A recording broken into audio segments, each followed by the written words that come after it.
All right, FightHype.com. Real privileged to be here with the 2016 Fighter of the Year, the former unified super bantamweight champion, the former featherweight champion, trying to become the WBO junior lightweight champion next Saturday in Dubai, live on ESPN Plus, IFL TV for United Kingdom viewers, Mr. Carl the Jackal Frampton. Carl, how's everything going, man? Fight night is almost finally here. Are you excited?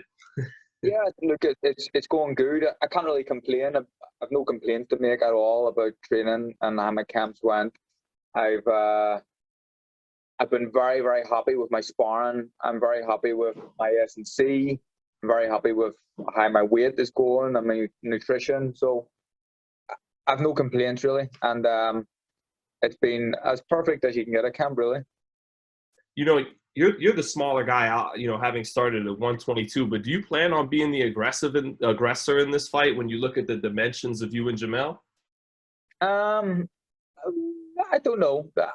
I've got a game plan to win this fight, and I think that people look at the dimensions of myself and Jamel and they think I'm just going to have to get on his chest from start to finish, and I don't necessarily see it like that. But look, we'll see what happens on the night, and I think people are going to be surprised as to what happens on the night, but I believe that I will win this fight, and I'll win it convincingly.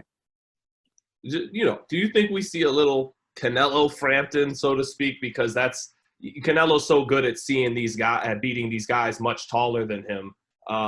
Do you take some of what he does, and you think you do some similar things to pull off beating a bigger guy? Do you know what? It's very interesting that you've brought up Canelo, because he's someone I've been watching a lot recently and watching his highlights and some of his old fights, and I like things that he does, especially against bigger guys. So yeah, look, you use what you can, and you take little snippets from all these top quality fighters, Canelo and even people before him like Roberto Duran and stuff. One of the best inside fighters there's ever been. Chocolatito last week against Estrada.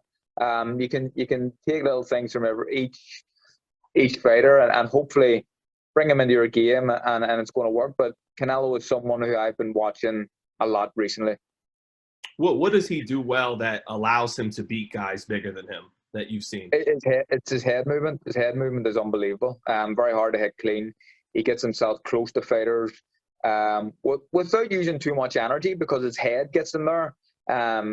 His feet, I wouldn't say he has an amazing feet. Like Canelo, his feet are good, but it's his head movement and high evades and raise shots and high block shots. Defensively, it's something that he doesn't get a lot of credit for. Defensively, Canelo is an unbelievable fighter. So, yeah, he's like I said, an unbelievable fighter. Do you have to be defensively sharper than you've ever been in your career to win this fight?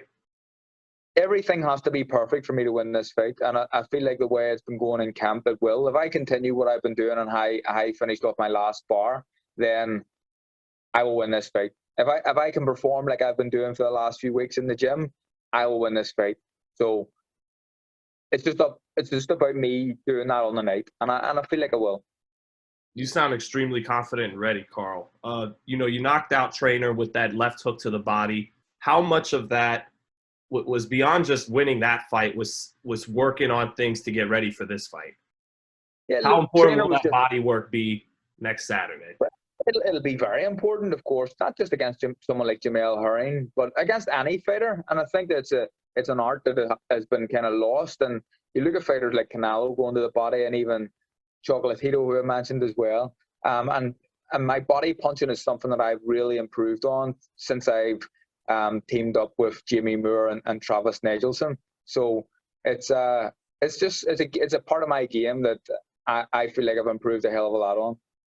Yeah, and in the United Kingdom, definitely lots of good fighters, but you don't see too many guys. I mean, you've got Dylan White, but you don't see too many guys work the body coming out of, United Kingdom, that area. So is that really something that your new trainer brought to the table? Like you said, Jamie Moore, if you watch any of Jamie Moore's old fights, he was a terrific body puncher himself. And I think that if you look at my career pre-Jamie Moore and Nigel, I think I'd stopped one guy, or I dropped one guy with a body shot previous in 22 fights, something like that, 24 fights maybe. So I think in my last few fights, it's a surprise almost now if I don't hurt someone to the body in my last few fights. So I think that, you know, I have to give Jamie and Nigel all the credit in the world there for helping me improve in that aspect. Carl, I know you mentioned before the fight about how much you admire Jamel's mental toughness, being a Marine and going on to win a title. But do you look at him, and he was well ahead in the Okendo fight, but do you look at him discontinuing that fight early as a weakness? And do you think you'll be the fighter more willing to walk through the fire next Saturday? I know it will be, and people talk about him being a Marine and being mentally tough, but what he's shown in that fight against Okendo is just something that I don't have in me. And in hindsight, it was probably the right decision to do because he was so far up. But if that's happening to me, I'm pleading with my corner to let the fight continue. I don't go out like that. So I think that Jamel's showed us a side to him that we haven't seen before. Mentally, it was a weak moment for him, but he's been mentally very, very strong in the past. So if he's been mentally strong in the past, he's got that in him. And I'm expecting a mentally strong Jamel Herring to be fighting me in next week here in Dubai. How, the fight is in Dubai, obviously. How much of a benefit is it to you, or how happy were you that the fight isn't in America and it's on neutral ground? It's not in your home country either, but yeah, no, it suits me. I'm 4 hours time difference from Ireland, as though Jamel is, I think, 10 or 11 hours. He's not even here yet. We have a week to go to the fight, and he's not here. I think he's arriving tomorrow. So it took me a week to get over 4 hours of jet lag. He's, you know, he's still going to be tired the day of the fight. I think he's making a big mistake coming out here, but I came out here because I wanted to give myself the absolute best chance and opportunity to win this fight. And that's why I've been out here for so long with my team. I'd rather be at home with my wife and kids. My team would rather be at home with their wives and their kids and their family. But we're all making sacrifices together because this is a massive opportunity for me to create history. Definitely got that fight night edge coming on now, Carl. Maybe more than I've ever seen you. You guys have shown a lot of respect between each other. How much respect is there between the fighters, and how much of that is starting to go out the window now that fight night's already coming? So I respect Jamel Herring. I completely respect him. I'll respect him as soon as the first bell goes. I'll respect him throughout the fight as well, but I'll do whatever it takes to have my hand raised at the end. And I just believe that I'm a better fighter, and I believe that this is like a legacy defining fight for me, and my legacy and what I'm doing is bigger than Jamel Herring's legacy. And I don't want to sound disrespectful to him, but this is huge for me and it means so much to me. And I want to win this fight so much, and I genuinely believe that I will. This is the legacy clincher. Absolutely. To go down, there's not too many people that can call themselves a world champion. Me and Jamel Herring can do that. I can call myself a 2-weight world champion at the minute. But to say a 3-weight world champion, like, this is insane. You join an elite list of fighters that have done that worldwide, globally. So I would never have imagined that could have happened, but I'm that close. I just have to get it perfect on the night, and I think I will. Carl, you beat this bigger guy. What kind of reception will you receive when you get back home with the world title? I mean, you guys have partied hardy after you beat Donaire, you know, so yeah. Do you know what? I think under normal circumstances, if the country was open up, it would be a massive party. It would be huge, absolutely huge. But it's not great at the minute as to what's going on back home in the UK and Ireland. Businesses are still not opened. Schools have just got back, so I don't think I'll be doing too much. But I'll be going home to my wife, my beautiful wife and kids, and that's what I want to do more than anything else. And we can have a party once things open up again. I gotta just for a second look forward. Who's a better matchup for you, that you feel? Is it Shakur Stevenson or Oscar Valdez? Oh, look, your apples and pears are. You know, it's really difficult. 2 quality fighters. Valdez more proven, and his performance under Eddie Reynoso against Burchelt was an amazing performance. Shakur is a guy who is an unbelievable fighter.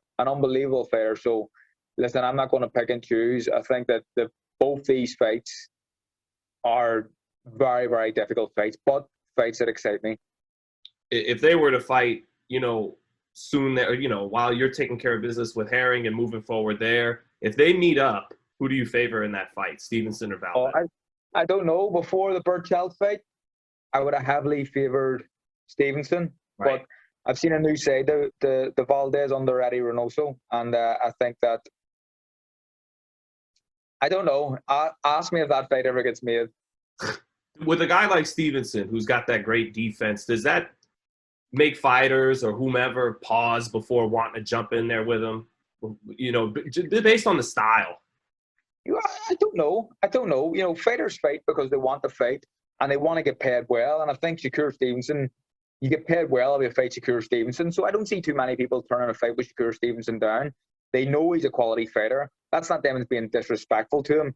But most fighters want to be involved in big fights that are financially rewarding. And I think that a fight with Shakur and anybody is that. So, I don't think people don't want to fight him, no. Maybe you two in the future, right? I mean, but there's a great fight next Saturday, but maybe down the road, right, Carl? Look, potentially, but again, just like you said, it's one fight at a time for me at this part of my career, and that's it. I'm fully focused on Jamel Herring. What's your final prediction for this fight with Jamel Herring, Carl? I win. I win the fight. I never predict anything else, but I will win this fight. Won't surprise me if it finishes early, but I'm ready for 12 hard rounds. Well, talking to you got me nothing but excited and pumped for next Saturday. Thanks so much, Carl. Anything else you want to say to boxing fans across the world? No, I never know what to say at this part when people ask me, do you want to add something? So that's it, mate. Just thanks for having me on. Thanks so much, Carl. Can't wait for next Saturday. Thanks, brother. Cheers.